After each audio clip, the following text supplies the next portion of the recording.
بسم الله الرحمن الرحيم. الحمد لله الذي أنزل على عبده الكتاب ولم يجعل له عوجا قيما لينذر بأسا شديدا من لدنه ويبشر المؤمنين الذين يعملون الصالحات أن لهم أجرا حسنا ماكثين فيه أبدا وينذر الذين قالوا اتخذ الله ولدا ما لهم به من علم ولا لآبائهم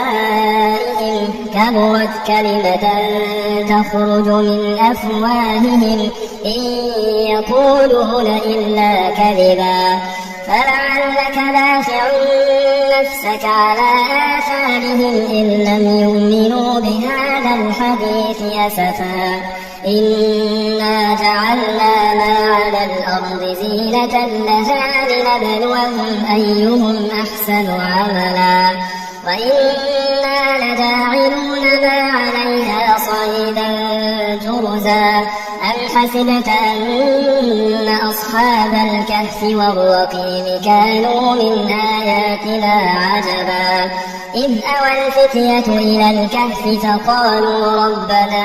آتنا من لدنك رحمة وهيئ لنا من أمرنا رشدا فضربنا على آذانهم في الكهف سنين عددا ثم بعثناهم لنعلم أي الحزبين أحصى لما لبثوا أبدا نحن نقص عليك نبأهم بالحق إنهم فتية آمنوا بربهم وزدناهم هدى وربطنا على قلوبهم إذ قاموا فقالوا ربنا رب السماوات والأرض لن ندعو من دونه إلها لقد قلنا إذا شططا هؤلاء قومنا اتخذوا من دونه آلهة لولا يأتون عليهم بسلطان بين فمن أظلم ممن افترى على الله كذبا وإذ اعتزلتموهم وما يعبدون إلا الله فأووا إلى الكهف ينشر لكم ربكم من رحمته ويهيئ لكم من أمركم مرفقا وترى الشمس إذا طلعت تزاور عن كهفهم ذات اليمين وإذا غربت تقرضهم ذات الشمال وهم في فجوة منه ذلك من آيات الله من يهد الله فهو المهتد ومن يضلل فلن تجد له وليا مرشدا وتحسبهم أيقاظا وهم رقود ونقلبهم ذات اليمين وذات الشمال وكلبهم باسط ذراعيه بالوصيد لو اطلعت عليهم لوليت منهم فرارا ولملئت منهم رعبا وكذلك بعثناهم ليتساءلوا بينهم قال قائل منهم كم لبثتم قالوا لبثنا يوما أو بعض يوم قالوا ربكم أعلم بما لبثتم فابعثوا أحدكم بورقكم هذه إلى المدينة فلينظر أيها أزكى طعاما فليأتكم برزق منه وليتلطف ولا يشعرن بكم أحدا إنهم إن يظهروا عليكم يرجموكم أو يعيدوكم في ملتهم ولن تفلحوا إذا أبدا وكذلك أعثرنا عليهم ليعلموا أن وعد الله حق وأن الساعة لا ريب فيها إذ يتنازعون بينهم أمرهم فقالوا بنوا عليهم بنيانا ربهم أعلم بهم قال الذين غلبوا على أمرهم لنتخذن عليهم مسجدا سيقولون ثلاثة رابعهم كلبهم ويقولون خمسة سادسهم كلبهم رجما بالغيب ويقولون سبعة وثامنهم كلبهم قل ربي أعلم بعدتهم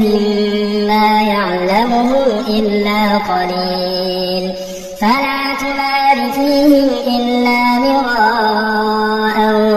ظاهرا ولا تستفت فيهم منهم أحدا ولا تقولن لشيء إني فاعل ذلك غدا إلا أن يشاء الله واذكر ربك إذا نسيت وقل عسى أن يهديني ربي لأقرب من هذا رشدا ولبثوا في كهفهم 300 سنين وازدادوا 9 قل الله أعلم بما لبثوا له غيب السماوات والأرض أبصر به وأسمع ما لهم من دونه من ولي ولا يشرك في حكمه أحدا واتل ما أوحي إليك من كتاب ربك لا مبدل لكلماته ولا تجد من دونه ملتحدا واصبر نفسك مع الذين يدعون ربهم بالغداة والعشي يريدون وجهه ولا تعد عيناك عنهم تريد زينة الحياة الدنيا ولا تطع من أغفلنا قلبه عن ذكرنا واتبع هواه وكان أمره فرطا وقل الحق من ربكم فمن شاء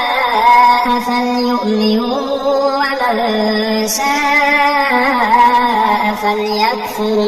إنا أعتدنا للظالمين نارا أحاط بهم سرادقها وإن يستغيثوا يغاثوا بماء كالمهل يشوي الوجوه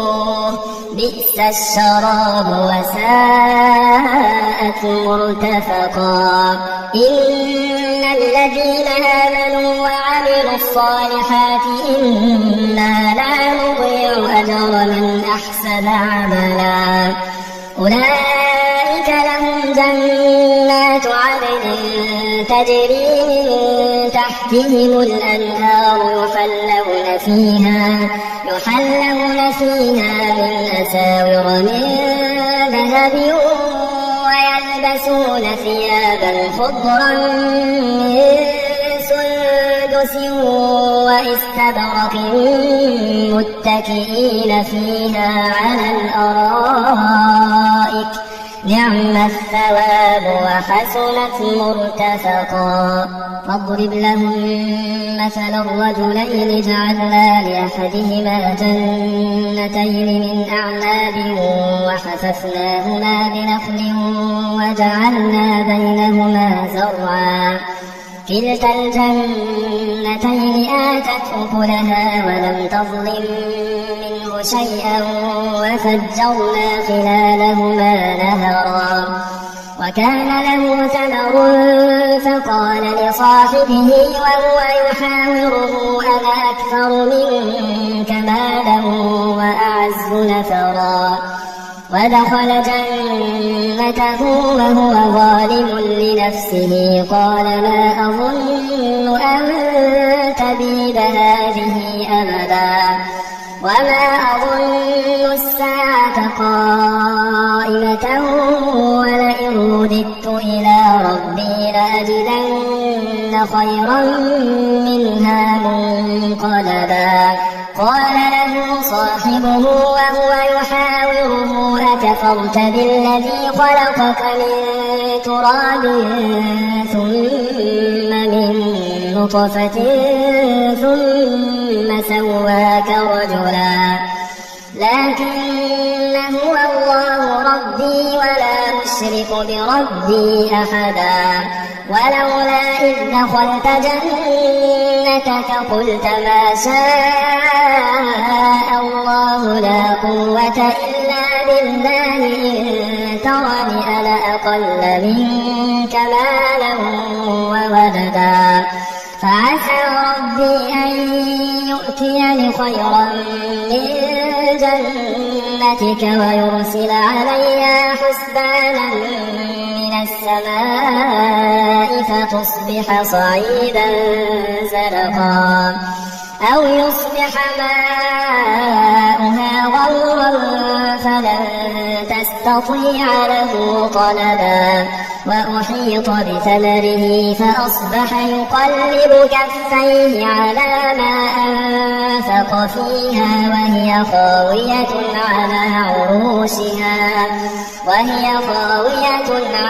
عروشها ويقول يا ليتني لم أشرك بربي أحدا ولم تكن له فئة ينصرونه من دون الله وما كان منتصرا هنالك الولاية لله الحق هو خير ثوابا وخير عقبا واضرب لهم مثل الحياة الدنيا كماء أنزلناه من السماء فاختلط به نبات الأرض فأصبح هشيما تذروه الرياح وكان الله على كل شيء مقتدرا المال والبنون زينة الحياة الدنيا والباقيات الصالحات خير عند ربك ثوابا وخير أملا ويوم نسير الجبال وترى الأرض بارزة وحشرناهم فلم نغادر منهم أحدا وعرضوا على ربك صفا لقد جئتمونا كما خلقناكم أول مرة بل زعمتم أن لن نجعل لكم موعدا ووضع الكتاب فترى المجرمين مشفقين مما فيه ويقولون يا ويلتنا ما لهذا الكتاب لا يغادر صغيرة ولا كبيرة إلا أحصاها ووجدوا ما عملوا حاضرا ولا يظلم ربك أحدا وإذ قلنا للملائكة اسجدوا لآدم فسجدوا إلا إبليس كان من الجن ففسق عن أمر ربه أفتتخذونه وذريته أولياء من دوني وهم لكم عدو بئس للظالمين بدلا ما أشهدتهم خلق السماوات والأرض ولا خلق أنفسهم وما كنت متخذ المضلين عضدا ويوم يقول نادوا شركائي الذين زعمتم فدعوهم فلم يستجيبوا لهم وجعلنا بينهم موبقا فرأى المجرمون النار فظنوا أنهم مواقعوها ولم يجدوا عنها مصرفا ولقد صرفنا في هذا القرآن للناس من كل مثل وكان الإنسان أكثر شيء جدلا وما منع الناس أن يؤمنوا إذ جاءهم الهدى ويستغفروا يستغفروا ربهم إلا أن تأتيهم سنة الأولين أو يأتيهم العذاب قبلا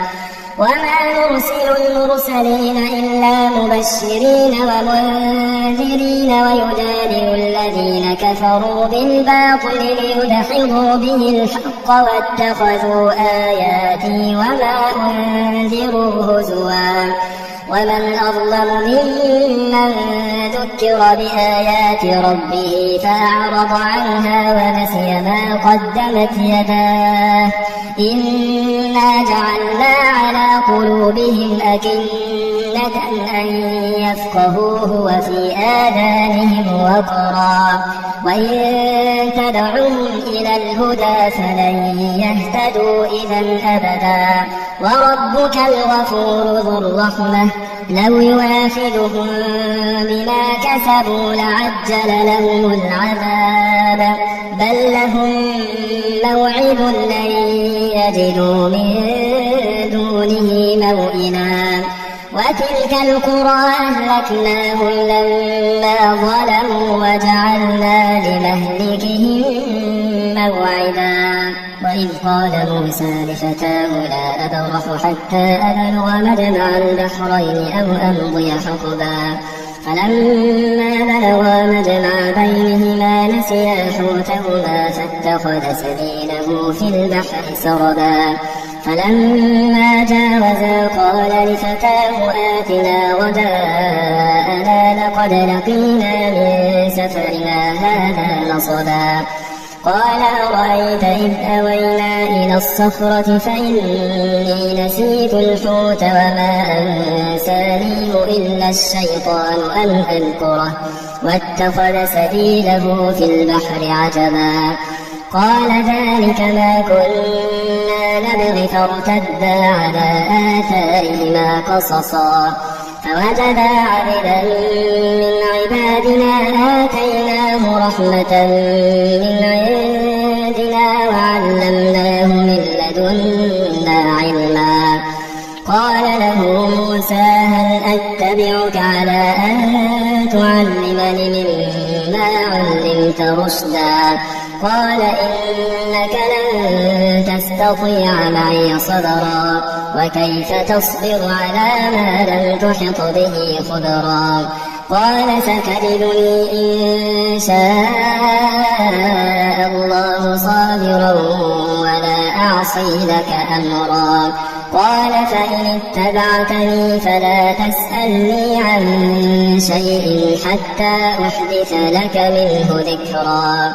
فانطلقا حتى إذا ركبا في السفينة خرقها قال أخرقتها لتغرق أهلها لقد جئت شيئا إمرا قال ألم أقل إنك لن تستطيع معي صبرا قال لا تؤاخذني بما نسيت ولا ترهقني من أمري عسرا فانطلقا حتى إذا لقيا غلاما فقتله قال أقتلت نفسا زكية بغير نفس لقد جئت شيئا نكرا قال ألم أقل لك إنك لن تستطيع معي صبرا قال إن سألتك عن شيء بعدها فلا تصاحبني قد بلغت من لدني عذرا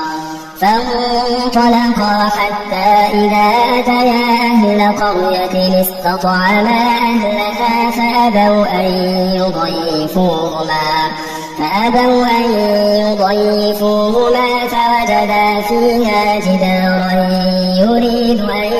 ينقض فأقامه قال لو شئت لاتخذت عليه أجرا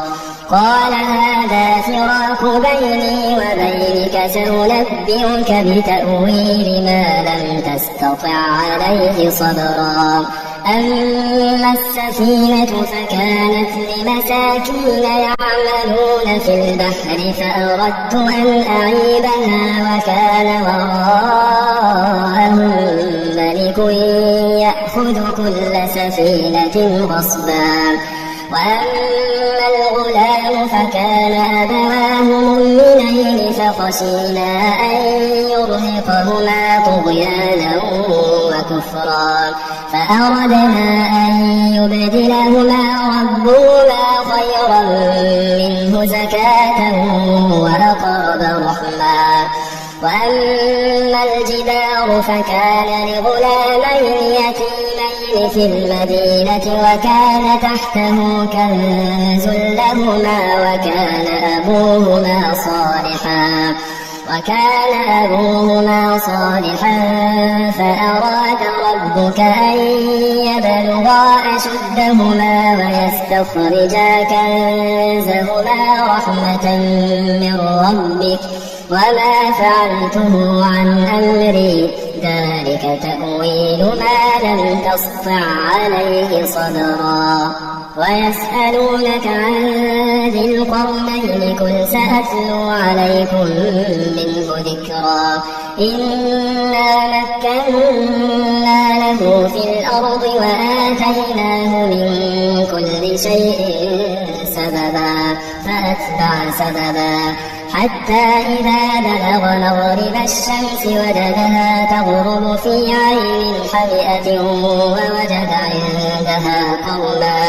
قلنا يا ذا القرنين إما أن تعذب وإما أن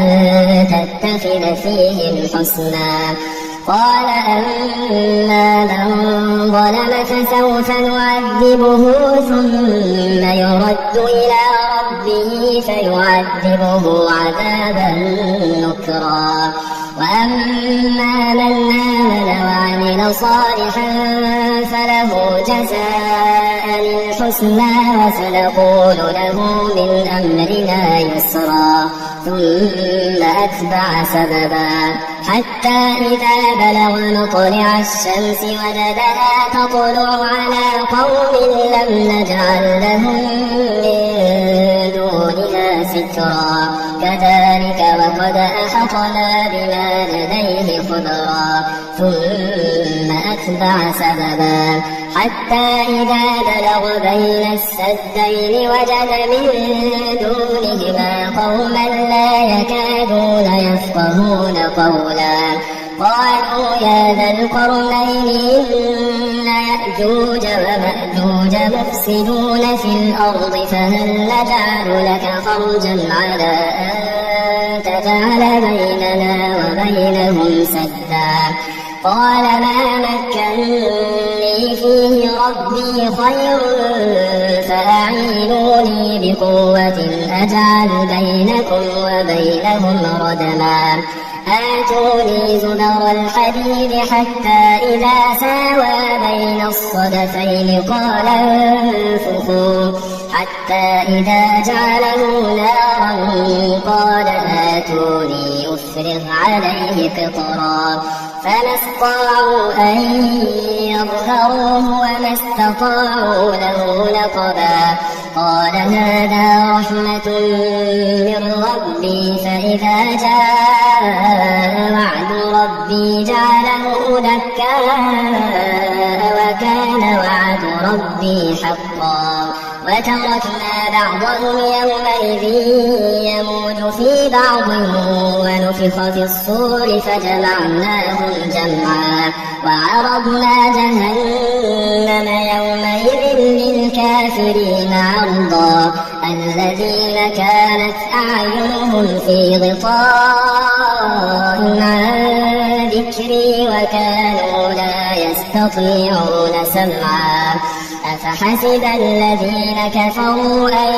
يتخذوا عبادي من دوني أولياء إنا أعتدنا جهنم للكافرين نزلا. قل هل ننبئكم بالأخسرين أعمالا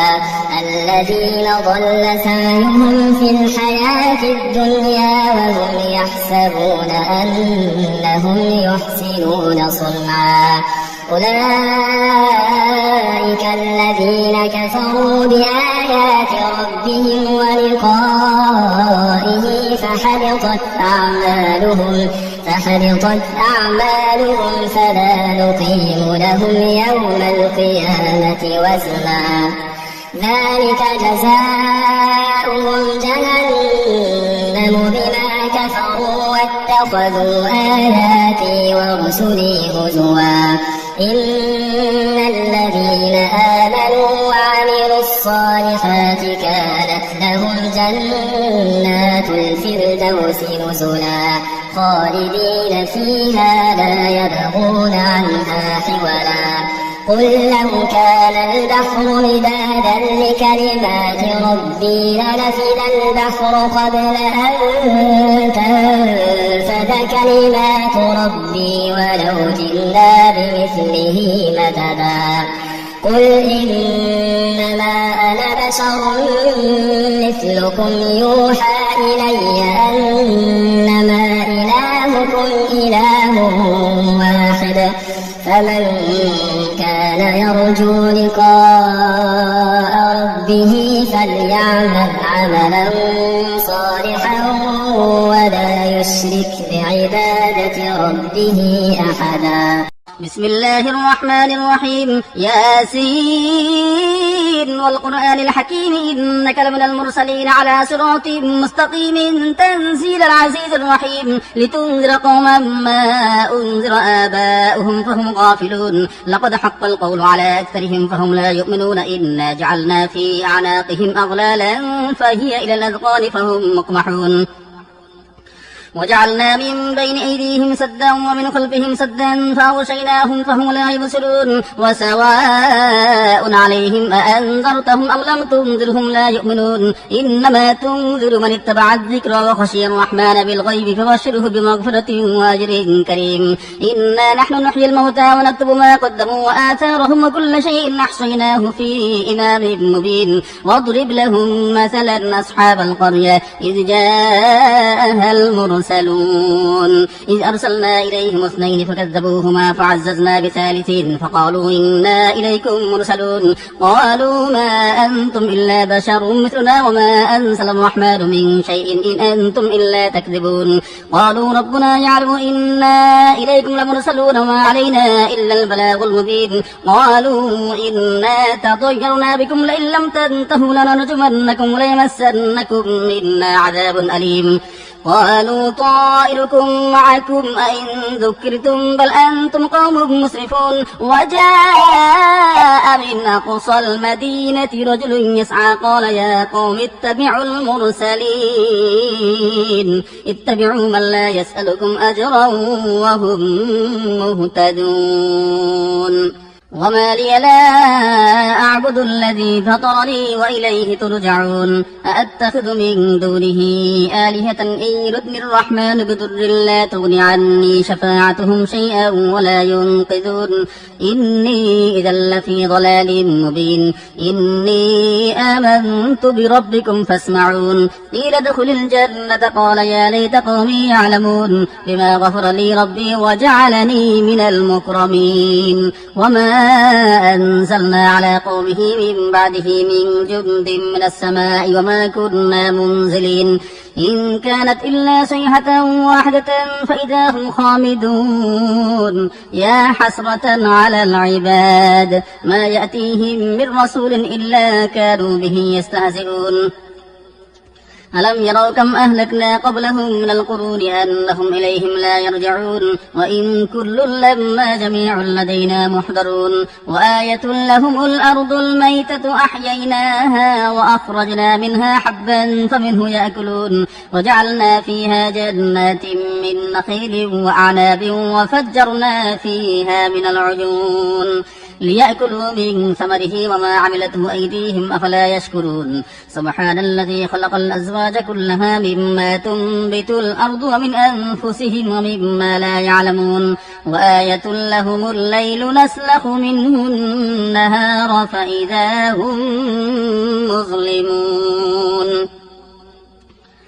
والشمس تجري لمستقر لها ذلك تقدير العزيز العليم والقمر قدرناه منازل حتى عاد كالعرجون القديم لا الشمس ينبغي لها أن تدرك القمر ولا الليل سابق النهار وكل في فلك يسبحون وآية لهم أنا حملنا ذريتهم في الفلك المشحون وخلقنا لهم من مثله ما يركبون وإن نشأ نغرقهم فلا صريخ لهم ولا هم ينقذون إلا رحمة منا ومتاعا إلى حين وإذا قيل لهم اتقوا ما بين أيديكم وما خلفكم لعلكم ترحمون وما تأتيهم من آية من آيات ربهم إلا كانوا عنها معرضين وإذا قيل لهم أنفقوا مما رزقكم الله قال الذين كفروا للذين آمنوا أنطعم من لو يشاء الله أطعمه إن أنتم إلا في ضلال مبين ويقولون متى هذا الوعد إن كنتم صادقين ما ينظرون إلا صيحة واحدة تأخذهم وهم يخصمون فلا يستطيعون توصية ولا إلى أهلهم يرجعون ونفخ في الصور فإذا هم من الأجداث إلى ربهم ينسلون قالوا يا ويلنا من بعثنا من مرقدنا هذا ما وعد الرحمن وصدق المرسلون إن كانت إلا صيحة واحدة فإذا هم جميع لدينا محضرون فاليوم لا تظلم نفس شيئا ولا تجزون إلا ما كنتم تعملون إن أصحاب الجنة اليوم في شغل فاكهون هم وأزواجهم في زلال على الأرائك متكئون لهم فيها فاكهة ولهم ما يدعون سلام قولا من رب رحيم وامتازوا اليوم أيها المجرمون ألم أعهد إليكم يا بني آدم ألا تعبدوا الشيطان إنه لكم عدو مبين وأن اعبدوني هذا صراط مستقيم ولقد أضل منكم جبلا كثيرا أفلم تكونوا تعقلون هذه جهنم التي كنتم توعدون اصلوها اليوم بما كنتم تكفرون اليوم نختم على أفواههم وتكلمنا أيديهم وتشهد أرجلهم بما كانوا يكسبون ولو نشاء لطمسنا على أعينهم فاستبقوا الصراط فأنى يبصرون ولو نشاء لمسخناهم على مكانتهم فما استطاعوا مضيا ولا يرجعون ومن نعمره ننكسه في الخلق أفلا يعقلون وما علمناه الشعر ما ينبغي له إن هو إلا ذكر وقرآن مبين لينذر من كان حيا ويحق القول على الكافرين أولم يروا أنا خلقنا لهم مما عملت أيدينا أنعاما فهم لها مالكون وذللناها لهم فمنها ركوبهم ومنها يأكلون ولهم فيها منافع ومشارب أفلا يشكرون واتخذوا من دون الله آلهة لعلهم ينصرون لا يستطيعون نصرهم وهم لهم جند محضرون فلا يحزنك قولهم إنا نعلم ما يسرون وما يعلنون أولم يرى الإنسان أنا خلقناه من نطفة فإذا هو خصيم مبين وضرب لنا مثلا ونسي خلقه قال من يحيي العظام وهي رميم قل يحييها الذي أنشأها أول مرة وهو بكل خلق عليم الذي جعل لكم من الشجر الأخضر نارا فإذا أنتم منه توقدون أوليس الذي خلق السماوات والأرض بقادر على أن يخلق مثلهم بلى وهو الخلاق العليم إنما أمره إذا أراد شيئا أن يقول له كن فيكون فسبحان الذي بيده ملكوت كل شيء وإليه ترجعون بسم الله الرحمن الرحيم الرحمن علم القرآن خلق الإنسان علمه البيان الشمس والقمر بحسبان والنجم والشجر يسجدان والسماء رفعها ووضع الميزان ألا تطغوا في الميزان وأقيموا الوزن بالقسط ولا تخسروا الميزان والأرض وضعها للأنام فيها فاكهة والنخل ذات الأكمام والحب ذو العصف والريحان فبأي آلاء ربكما تكذبان خلق الإنسان من صلصال كالفخار وخلق الجان من مارج من نار فبأي آلاء ربكما تكذبان رب المشرقين ورب المغربين فبأي آلاء ربكما تكذبان مرج البحرين يلتقيان بينهما برزخ لا يبغيان فبأي آلاء ربكما تكذبان يخرج منهما اللؤلؤ والمرجان فبأي آلاء ربكما تكذبان وله الجوار المنشآت في البحر كالأعلام فبأي آلاء ربكما تكذبان كل من عليها فان ويبقى وجه ربك ذو الجلال والإكرام فبأي آلاء ربكما تكذبان يسأله من في السماوات والأرض كل يوم هو في شأن فبأي آلاء ربكما تكذبان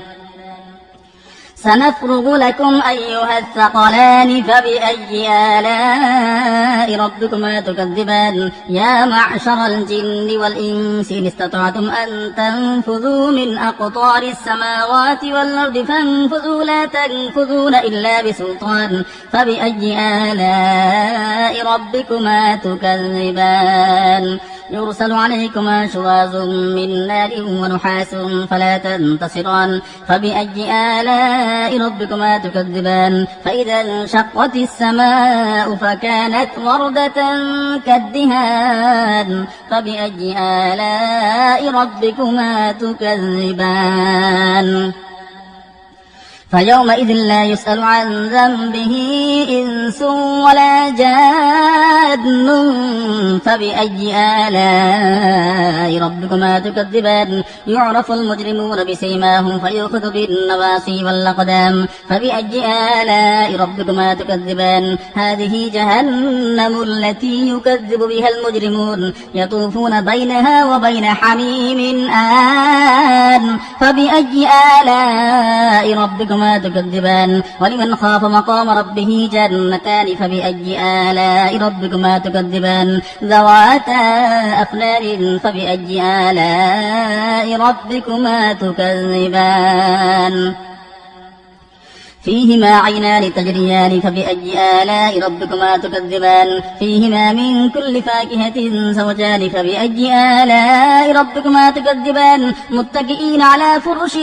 بطائلها من استبرق وجنى الجنتين دان فبأي آلاء ربكما تكذبان فيهن قاصرات الطرف لم يطمثهن إنس قبلهم ولا جان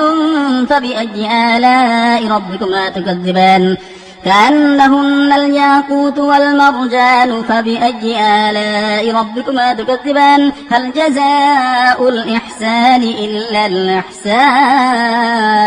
فبأي آلاء ربكما تكذبان ومن دونهما جنتان فبأي آلاء ربكما تكذبان مدهامتان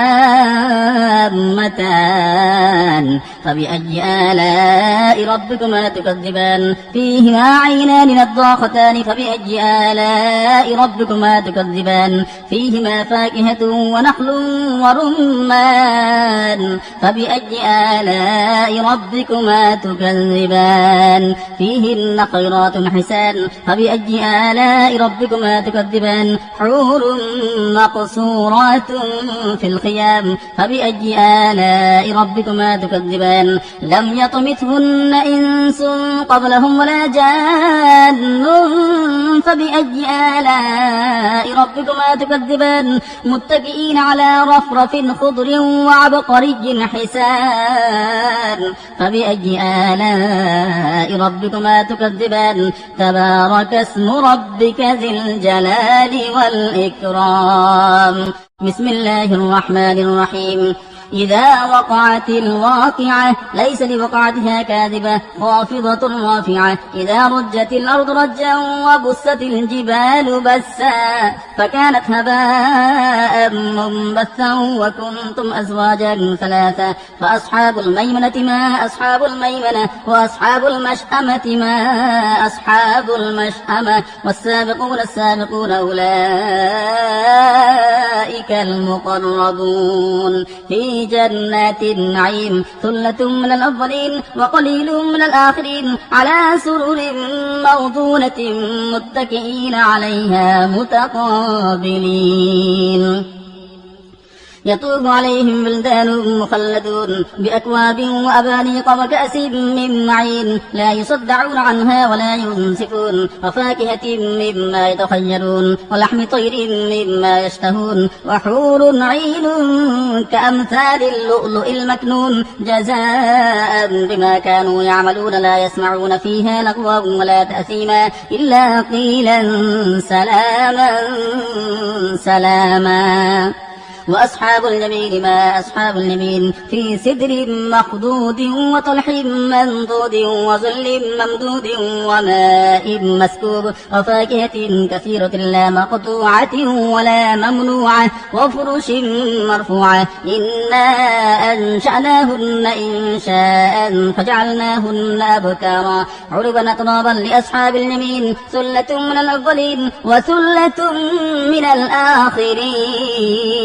وأصحاب الشمال ما أصحاب الشمال في سموم وحميم وظل من يحموم لا بارد ولا كريم إنهم كانوا قبل ذلك مترفين وكانوا يسرون على الحنث العظيم وكانوا يقولون أئذا متنا وكنا ترابا وعظاما أئنا لمبعوثون أو آباؤنا الأولون قل إن الأولين والآخرين لمجموعون إلى ميقات يوم معلوم ثم إنكم أيها الضالون المكذبون لآكلون من شجر من زقوم فمالئون منها البطون فشاربون عليه من الحميم فشاربون شرب الهيم هذا نزلهم يوم الدين نحن خلقناكم فلولا تصدقون أفرأيتم ما تمنون أأنتم تخلقونه أم نحن الخالقون نحن قدرنا بينكم الموت وما نحن بمسبوقين على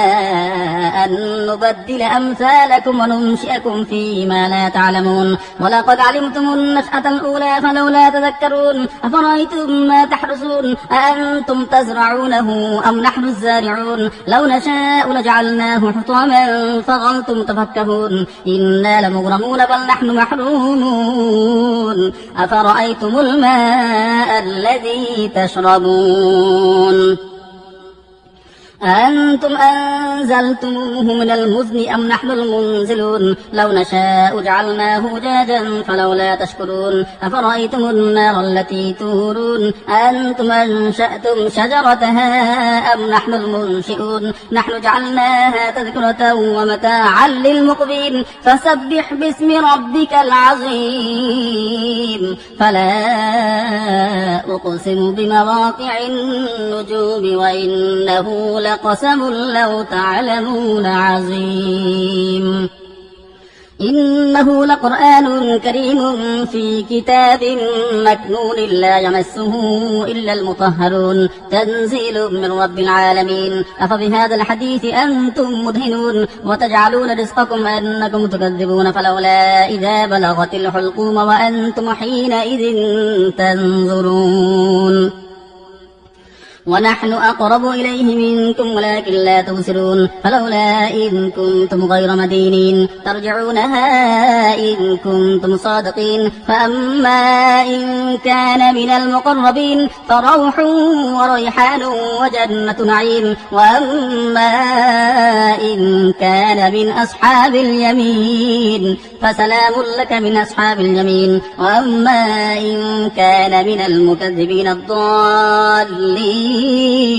فنزل من حميم وتصلية جحيم إن هذا لهو حق اليقين فسبح باسم ربك العظيم. أعوذ بالله من الشيطان الرجيم. بسم الله الرحمن الرحيم. تبارك الذي بيده الملك وهو على كل شيء قدير الذي خلق الموت والحياة ليبلوكم أيكم أحسن عملا وهو العزيز الغفور الذي خلق 7 سماوات طباقا ما ترى في خلق الرحمن من تفاوت فارجع البصر هل ترى من فطور ثم ارجع البصر كرتين ينقلب إليك البصر خاسئا وهو حسير ولقد زينا السماء الدنيا بمصابيح وجعلناها رجوما للشياطين وأعتدنا لهم عذاب السعير وللذين كفروا بربهم عذاب جهنم وبئس المصير إذا ألقوا فيها سمعوا لها شهيقا وهي تفور تكاد تميز من الغيظ كلما ألقي فيها فوج سألهم خزنتها ألم يأتكم نذير قالوا بلى قد جاءنا نذير فكذبنا وقلنا ما نزل الله من شيء إن أنتم إلا في ضلال كبير وقالوا لو كنا نسمع أو نعقل ما كنا في أصحاب السعير فاعترفوا بذنبهم فسحقا لأصحاب السعير إن الذين يخشون ربهم بالغيب لهم مغفرة وأجر كبير وأسروا قولكم أو اجهروا به إنه عليم بذات الصدور ألا يعلم من خلق وهو اللطيف الخبير هو الذي جعل لكم الأرض ذلولا فامشوا في مناكبها وكلوا من رزقه وإليه النشور أأمنتم من في السماء أن يخسف بكم الأرض فإذا هي تمور أم أمنتم من في السماء أن يرسل عليكم حاصبا فستعلمون كيف نذير ولقد كذب الذين من قبلهم فكيف كان نكير أولم يروا للطير فوقهم صافات ويقبض ما يمسكهن إلا الرحمن إنه بكل شيء بصير أمن هذا الذي هو جند لكم ينصركم من دون الرحمن إن الكافرون إلا في غرور أمن هذا الذي يرزقكم إن أمسك رزقه بل لجوا في عتب ونفور أفمن يمشي مكبا على وجهه أهدى أمن يمشي سويا على صراط مستقيم قل هو الذي أنشأكم وجعل لكم السمع والأبصار والأفئدة قليلا ما تشكرون قل هو الذي ذرأكم في الأرض وإليه تحشرون ويقولون متى هذا الوعد إن كنتم صادقين قل إنما العلم عند الله وإنما أنا نذير مبين فلما رأوه زلفة سيئت وجوه الذين كفروا وقيل هذا الذي كنتم به تدعون قل أرأيتم إن أهلكني الله ومن معي أو رحمنا فمن يجير الكافرين من عذاب أليم قل هو الرحمن آمنا به وعليه توكلنا فستعلمون من هو في ضلال مبين قل أرأيتم إن أصبح ماؤكم غورا فمن يأتيكم بماء معين